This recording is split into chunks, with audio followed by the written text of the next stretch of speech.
Wesley, A Tocha Tirada do Fogo, 1703-1791. O céu, à meia-noite, era iluminado pelo reflexo sombrio das chamas que devoravam vorazmente a casa do pastor Samuel Wesley. Na rua, ouviam-se os gritos: "Fogo! Fogo!" Contudo, a família do pastor continuava a dormir tranquilamente, até que os escombros ardentes caíram sobre a cama de uma filha, Hattie. A menina acordou sobressaltada e correu para o quarto do pai. Sem poder salvar coisa alguma das chamas, a família foi obrigada a sair casa afora, vestindo apenas as roupas de dormir, numa temperatura gélida. A ama, ao ser despertada pelo alarme, arrebatou a criança menor, Carlos, do berço. Chamou os outros meninos, insistindo que a seguissem, e desceu a escada. João, porém, que então contava 5 anos e meio, ficou dormindo. 3 vezes a mãe, Susana Wesley, que se achava doente, tentou debalde subir a escada. 2 vezes o pai tentou, em vão, passar pelo meio das chamas, correndo. Sentindo o perigo, ajuntou a família no jardim, onde todos caíram de joelhos e suplicaram em favor da criança presa pelo fogo. Enquanto a família orava, João acordou e, depois de tentar descer pela escada, subiu numa mala que estava em frente a uma janela, onde um vizinho o viu em pé.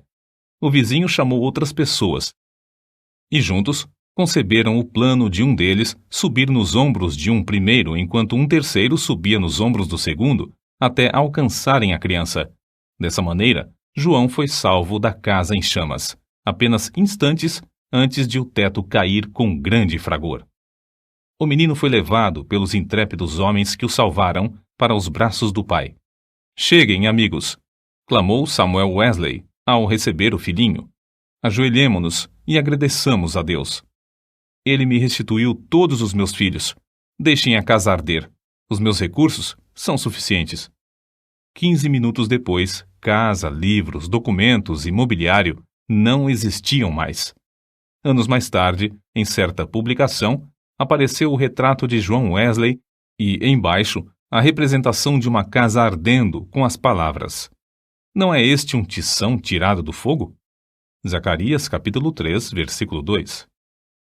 Nos escritos de Wesley foi encontrada uma referência interessante acerca desse histórico sinistro. Em 9 de fevereiro de 1750, durante um culto de vigília, cerca das 11 horas da noite, lembrei-me de que era esse o dia e a hora, havia 40 anos, em que me tiraram das chamas.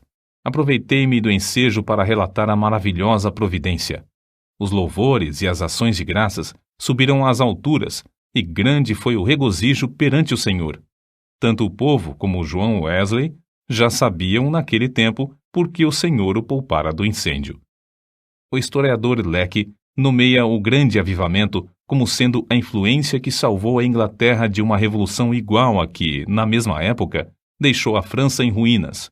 Dos 4 vultos que se destacaram no grande avivamento, João Wesley era o maior. Jonatas Edwards, que nasceu no mesmo ano de Wesley, faleceu 33 anos antes dele. George Whitefield, nascido 11 anos depois de Wesley, faleceu 20 anos antes dele, e Carlos Wesley continuou o seu itinerário efetivo somente por 18 anos, enquanto João continuou durante meio século. Mas a biografia deste célebre pregador, para ser completa, deve incluir a história de sua mãe, Susana. De fato, é como certo biógrafo escreveu: "Não se pode traçar a história do grande avivamento do século passado, o 1700, na Inglaterra, sem dar uma grande parte da herança merecida à mãe de João e Carlos Wesley. Isso não somente por causa da instrução que inculcou profundamente aos filhos, mas por causa da direção que deu ao avivamento. A mãe de Susana era filha de um pregador. Esforçada na obra de Deus, casou-se com o eminente ministro Samuel Annesley. Dos 25 filhos desse enlace, Susana era a 24ª. Durante a vida, seguiu o exemplo da sua mãe, passando 1 hora de madrugada e outra à noite orando e meditando sobre as Escrituras. Pelo que escreveu certo dia, vê-se como se dedicava à oração. Que Deus seja louvado por todos os dias em que nos comportamos bem. Mas estou ainda descontente, porque não desfruto muito de Deus. Sei que me conservo demasiadamente longe dele. Anseio ter a alma mais intimamente ligada a ele pela fé e amor. João era o 15º rebento dos 19 filhos de Samuel e Susannah Wesley. O que vamos transcrever, escrito pela mãe de João, mostra como ela era fiel em ordenar a seus filhos e a sua casa depois dela. Gênesis, capítulo 18, versículo 19.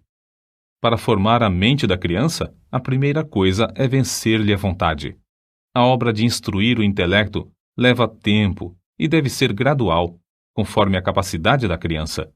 Mas o subjugar-lhe a vontade deve ser feito de uma vez, e quanto mais cedo, tanto melhor.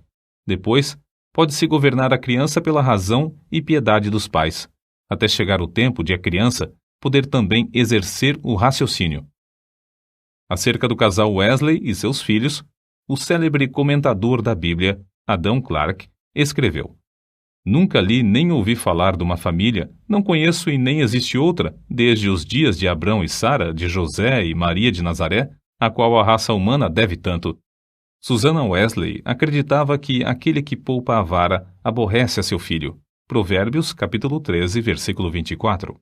E não consentia que seus filhos chorassem em voz alta.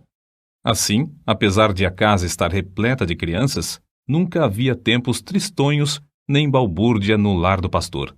Um filho jamais ganhou coisa alguma chorando na casa de Susannah Wesley. Susannah marcava o 5º aniversário de cada filho como o dia em que deviam aprender o alfabeto, e todos, a não ser 2, cumpriram a tarefa no tempo marcado. No dia seguinte, a criança que completava 5 anos e aprendia o alfabeto começava o estudo da leitura, iniciando-o com o primeiro versículo da Bíblia. Os meninos no lar de Samuel Wesley aprenderam o valor que há em observar fielmente os cultos. Não há em outras histórias fatos tão profundos e atraentes como os que constam acerca dos filhos de Samuel e Susannah Wesley, pois antes de saberem ajoelhar-se ou falar, eram instruídos a dar graças pelo alimento, por meio de acenos apropriados. Logo que aprendiam a falar, repetiam a oração dominical de manhã e à noite, e eram ensinados também a acrescentar outros pedidos, conforme cada desejo em particular. Ao chegarem à idade própria, um dia da semana era designado a cada filho para conversar sobre as dúvidas e dificuldades. Na lista aparecem os nomes de João, para a quarta-feira, e o de Carlos, para o sábado. E para os filhos, o dia de cada um tornou-se precioso e memorável. É comovente ler o que João Wesley, 20 anos depois de sair da casa paterna, disse à sua mãe: Em muitas coisas, a senhora tem intercedido por mim e tem prevalecido. Quem sabe se agora também, na intercessão para que eu renuncie inteiramente ao mundo, terá bom êxito. Sem dúvida, será tão eficaz para corrigir o meu coração como era, então, para formar o meu caráter. Depois do espetacular livramento de João do incêndio, sua mãe, profundamente convencida de que Deus tinha grandes planos para seu filho, resolveu firmemente criá-lo para servir e ser útil na obra de Cristo. Susannah escreveu estas palavras nas suas meditações particulares: Senhor, esforçar-me-ei mais definitivamente em prol desta criança, a qual salvaste tão misericordiosamente. Procurarei transmitir-lhe fielmente ao coração os princípios da tua religião e virtude. Senhor, dá-me a graça necessária para fazer isso sincera e sabiamente, e abençoa os meus esforços com grande êxito. Ela era tão fiel em cumprir sua resolução que João foi admitido a participar da ceia do Senhor com a idade de 8 anos. Nunca se omitia o culto doméstico da programação do dia no lar de Samuel Wesley. Fosse qual fosse a ocupação dos membros da família ou dos criados, todos se reuniam para adorar a Deus. Na ausência do marido, Susannah, com o coração aceso pelo fogo dos céus, dirigia os cultos. Conta-se que, certa vez, quando ele prolongou a ausência mais do que de costume, 30 a 40 pessoas assistiram aos cultos no lar dos Wesley, e a fome pela palavra de Deus aumentou a ponto de a casa ficar repleta de vizinhos. A família do pastor Samuel Wesley vivia rodeada de pobreza, mas pela influência do Duque de Buckingham, conseguiu um lugar para João na Charterhouse, em Londres. Assim, o menino, antes de completar 11 anos, deixou a atmosfera fragrante de oração ardente para enfrentar as porfias de uma escola pública. Contudo, não cedeu ao ambiente de pecado de que estava rodeado. Conservava também as suas forças físicas, obedecendo fielmente ao conselho de seu pai, que corresse 3 vezes de madrugada ao redor do grande jardim da Charterhouse. Tomou como regra da sua vida, dali em diante, manter o vigor do corpo. Aos 80 anos, apesar de seu físico franzino, considerava coisa insignificante andar a pé 1,5 léguas para pregar. Conta-se um exemplo da influência que João exercia sobre seus colegas da Charterhouse. Certo dia, o porteiro sentiu falta dos meninos no terraço de recreio e foi achá-los em uma das salas, congregados em redor de João. Este contava-lhes histórias instrutivas, as quais atraíam-lhes mais do que o recreio. Acerca desse tempo, João Wesley escreveu: Eu participava de várias coisas que reconhecia como sendo pecado, embora não fossem escandalosas aos olhos do mundo. Contudo, continuei a ler as Escrituras e a orar de manhã e à noite. Baseava a minha salvação sobre os seguintes pontos. Primeiro, não me considerava tão perverso como o próximo. Segundo, conservava a inclinação de ser religioso. Terceiro, lia a Bíblia, assistia aos cultos e fazia oração. Depois de estudar 6 anos na Charterhouse, Wesley cursou em Oxford, tornando-se proficiente no latim, grego, hebraico e francês. Mas seu interesse principal não era o intelecto. Sobre esse assunto, ele escreveu: Comecei a reconhecer que a religião verdadeira tem a sua fonte no coração. Reservei 2 horas, todos os dias, para ficar sozinho com Deus. Participava da ceia do Senhor de 8 em 8 dias. Guardei-me de todo pecado, quer de palavras, quer de atos. Assim, na base das boas obras que praticava, eu me considerava um bom crente. João se esforçava para levantar-se diariamente às 4 horas. Por meio de anotações que registravam suas atividades cotidianas, conseguia dar conta de seu tempo para não desperdiçar um só momento. Continuou a observar esse costume até quase o último dia da sua vida. Certo dia, quando ainda jovem, assistiu a um enterro em companhia de um moço e conseguiu levá-lo a Cristo, ganhando assim a primeira alma para seu Salvador. Alguns meses depois, com a idade de 24 anos, e depois de um período de oração, foi separado para o diaconato. Enquanto estudava em Oxford, juntava-se a um pequeno grupo de estudantes para orar, estudar as Escrituras diariamente, jejuar às quartas e sextas-feiras, visitar os doentes e encarcerados e confortar os criminosos na hora da execução. Todas as manhãs e todas as noites, cada um passava 1 hora orando sozinho em oculto. Durante as orações, paravam de vez em quando para observar se clamavam com o devido fervor. Sempre oravam ao entrar e ao sair dos cultos na igreja. Mais tarde, 3 dos membros desse grupo tornaram-se famosos entre os crentes. Primeiro, João Wesley, que talvez tenha feito mais que qualquer outro para aprofundar a vida espiritual, não somente na época, mas também em nossos dias. Segundo, Carlos Wesley, que chegou a ser um dos mais espirituais e famosos escritores de hinos evangélicos. E terceiro, George Whitefield, que se tornou o comovente pregador ao ar livre.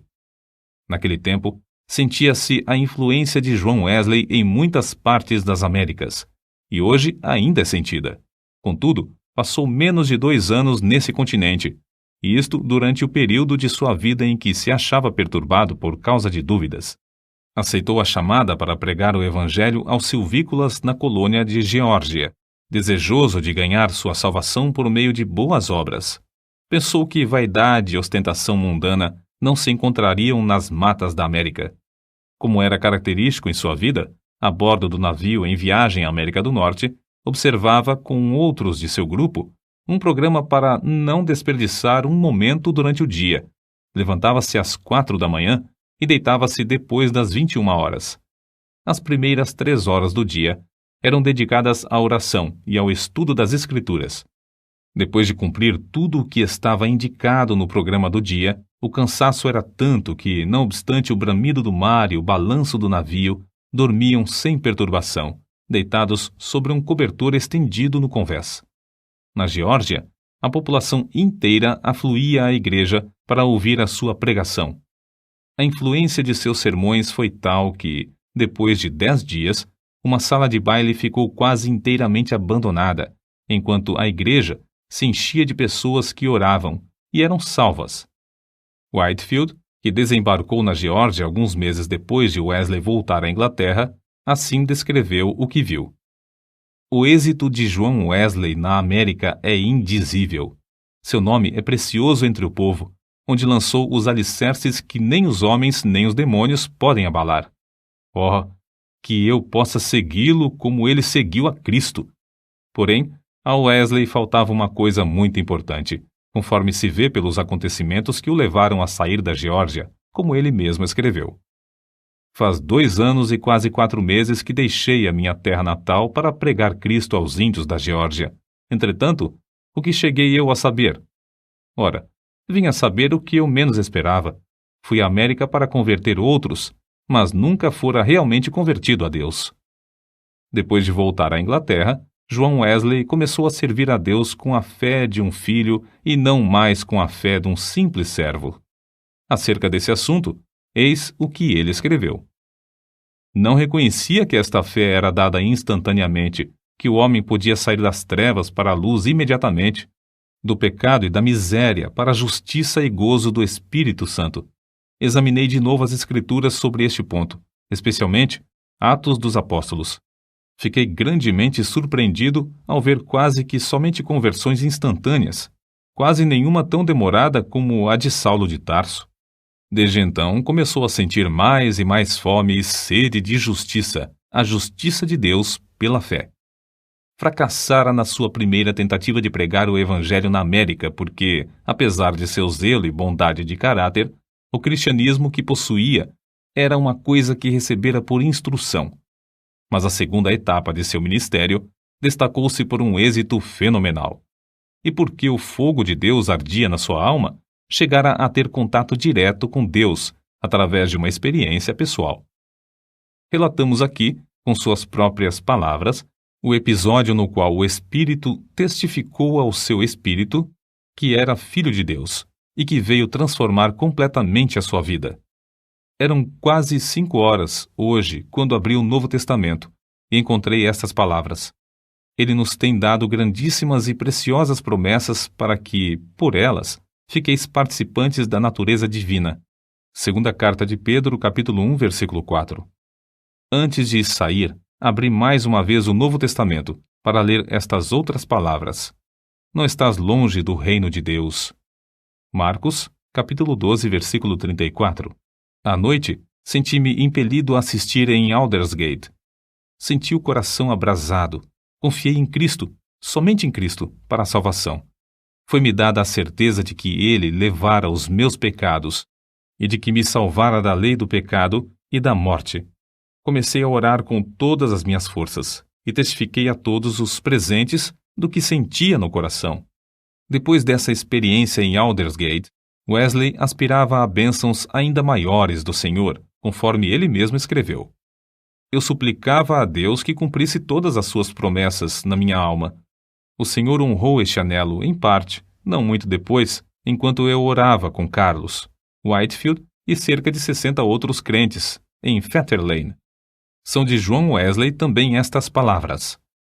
Cerca de 3 horas da madrugada, enquanto perseverávamos em oração, Romanos capítulo 12, versículo 12, o poder de Deus nos sobreveio de tal maneira que bradamos impulsionados de grande gozo, e muitos caíram ao chão.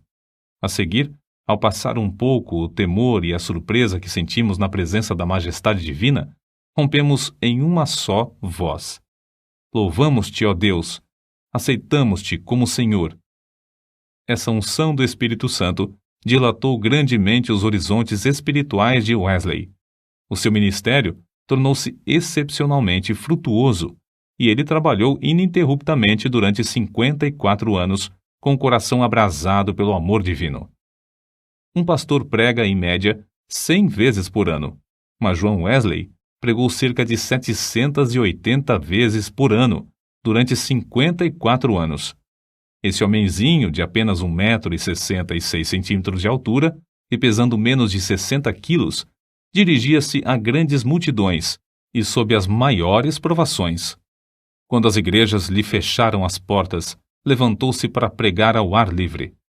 Embora enfrentasse a apatia espiritual quase geral dos crentes, a par de uma onda de devassidão e crimes no país inteiro, multidões de 5.000 a 20.000 afluíam para ouvir seus sermões.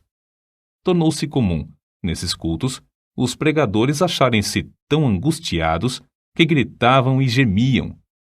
Se materialistas célebres, tais como Voltaire e Thomas Paine, gritaram de convicção ao se encontrarem com Deus no leito de morte, não é de admirar que centenas de pecadores gemessem, gritassem e caíssem ao chão como mortos, quando o Espírito Santo os levava a sentir a presença de Deus.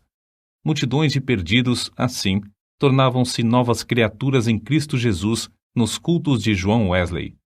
Muitas vezes, os ouvintes eram levados às alturas de amor, gozo e admiração.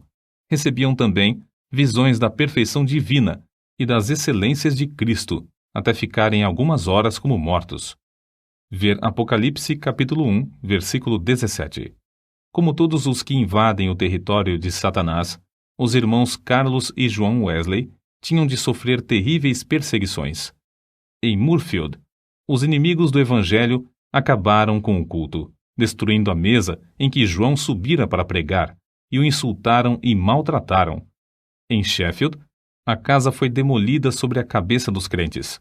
Em Wednesbury, destruíram as casas, roupas e móveis dos fiéis, deixando-os desabrigados, expostos à neve e ao temporal.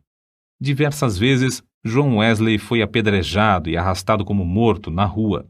Certa vez, foi espancado na boca, no rosto e na cabeça até ficar coberto de sangue.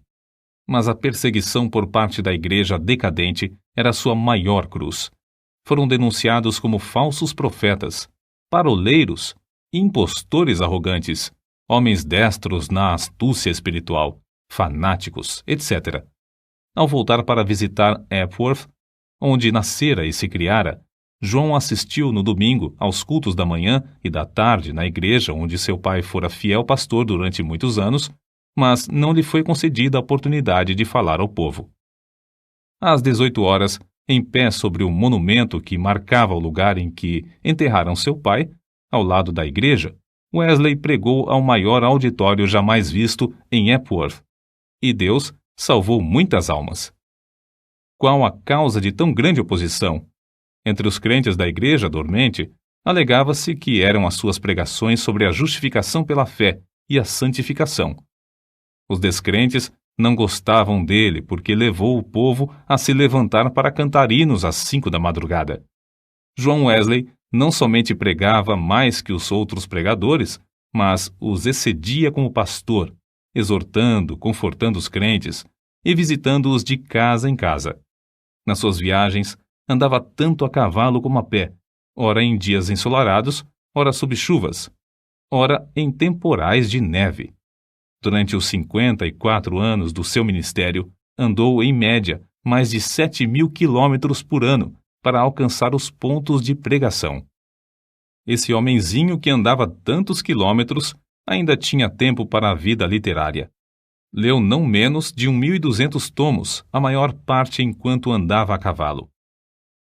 Escreveu uma gramática hebraica, outra de latim e ainda outras de francês e inglês.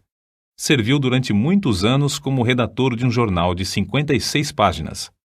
O dicionário completo que compilou da língua inglesa era muito popular, e seu comentário sobre o Novo Testamento ainda tem grande circulação. Revisou e republicou uma biblioteca de 50 volumes, reduzindo-a para 30 volumes. O livro que escreveu sobre a filosofia natural teve grande aceitação entre o ministério. Compilou uma obra de 4 volumes sobre a história da Igreja. Escreveu e publicou um livro sobre a história de Roma e outro sobre a da Inglaterra. preparou e publicou 3 volumes sobre medicina e 6 sobre música para os cultos. Depois de sua experiência em Fetter Lane, ele e seu irmão Carlos escreveram e publicaram 54 inários. Disse que, ao todo, escreveu mais de 230 livros. Esse homem de físico franzino, ao completar 88 anos, escreveu: "Durante mais de 86 anos, não experimentei qualquer debilidade de velhice. Os olhos nunca escureceram, nem perdi o meu vigor."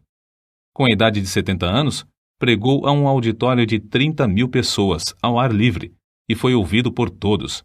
Aos 86 anos, fez uma viagem à Irlanda, onde, além de pregar 6 vezes ao ar livre, pregou 100 vezes em 60 cidades.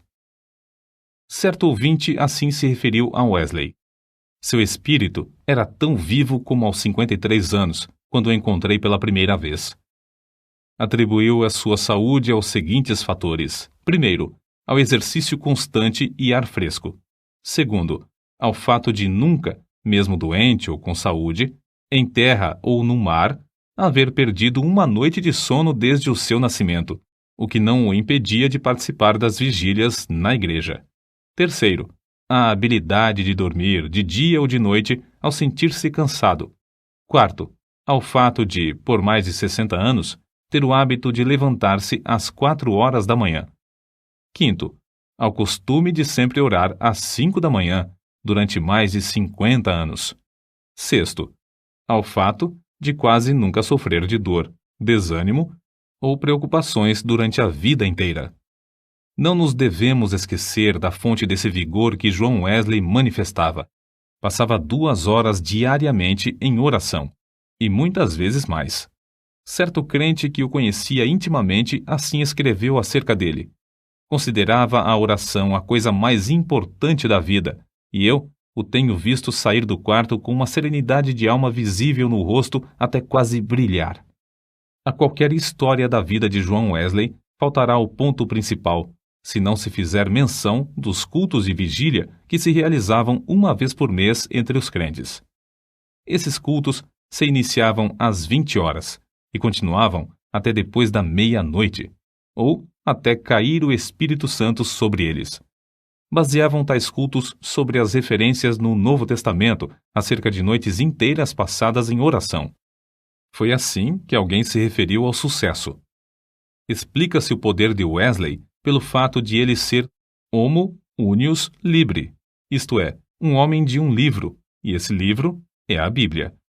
Pouco antes da sua morte, escreveu: "Hoje passamos o dia em jejum e oração para que Deus alargasse a sua obra. Só encerramos depois de uma noite de vigília, na qual o coração de muitos irmãos foi grandemente confortado." No diário de John Wesley, há diversas anotações sobre oração e jejum. Entre outras coisas, ele escreveu o seguinte: "Enquanto cursava em Oxford, jejuávamos às quartas e às sextas-feiras, como faziam os crentes primitivos em todos os lugares." Escreveu Epifânio: "Quem não sabe que o jejum das quartas e das sextas-feiras é observado pelos crentes do mundo inteiro? Não sei por que eles guardavam esses 2 dias, mas é boa a regra. Se lhes servia, também me serve. Contudo, não quero dar a entender que o único tempo de jejuar seja esses 2 dias da semana, porque muitas vezes é necessário jejuar mais do que 2 dias. É necessário permanecer sozinho e na presença de Deus enquanto jejuamos e oramos, para que Deus possa mostrar-nos a sua vontade e dar-nos direção. Nos dias de jejum, devemos afastar-nos o mais possível de todo o serviço, de fazer visitas e das diversões, apesar de essas coisas serem lícitas em outras ocasiões." Seu gozo em pregar ao ar livre não diminuiu na velhice. Em 7 de outubro de 1790, pregou pela última vez fora de casa sobre o texto: "O reino de Deus está próximo. Arrependei-vos e crede no Evangelho." Consta em sua biografia que a palavra manifestou-se com grande poder e as lágrimas do povo corriam em torrentes. Um por um, seus fiéis companheiros de luta, inclusive sua esposa, foram chamados para o descanso, mas John Wesley continuava a trabalhar. Com a idade de 85 anos, seu irmão Carlos foi chamado pelo Senhor. e João sentou-se perante a multidão, cobrindo o rosto com as mãos, para esconder as lágrimas que lhe corriam pelas faces. Seu irmão, a quem amara tanto durante tão longo tempo, havia partido, e ele, agora, tinha de trabalhar sozinho. Em 2 de março de 1791, com a idade de quase 88 anos, completou a sua carreira terrestre. Durante toda a noite anterior, não cessaram em seus lábios o louvor e a adoração, pronunciando estas palavras: as nuvens destilam a gordura. Sua alma saltou de alegria com a antecipação das glórias do lar eterno e exclamou: o melhor de tudo é que Deus está conosco. Então, levantando a mão, como se fosse o sinal da vitória, novamente repetiu: o melhor de tudo é que Deus está conosco. Às 10 horas da manhã, enquanto os crentes rodeavam o leito em oração, ele disse: adeus. E assim passou para a presença do Senhor. Um crente que assistiu à sua morte assim relatou o ato: a presença divina pairava sobre todos nós. Não existem palavras para descrever o que vimos no seu semblante. Quanto mais o fitávamos, tanto mais víamos parte dos indizíveis céus. Calcula-se que 10.000 pessoas passaram em desfile diante do ataúde para ver o rosto que ainda retinha um sorriso celestial. Por causa das grandes massas que afluíram para honrá-lo, foi necessário enterrá-lo às 5 horas da manhã. João Wesley nasceu e criou-se em um lar onde não havia abundância de pão. Com a venda dos livros de sua autoria, ganhou uma fortuna, com a qual contribuía para a causa de Cristo. Ao falecer, deixou no mundo 2 colheres, uma chaleira de prata, um casaco velho e dezenas de milhares de almas, salvas em épocas de grande decadência espiritual. Em Epworth, a tocha foi arrebatada do fogo. Em Aldersgate e Fetter Lane, começou a arder intensamente e continua a iluminar milhões de almas no mundo inteiro.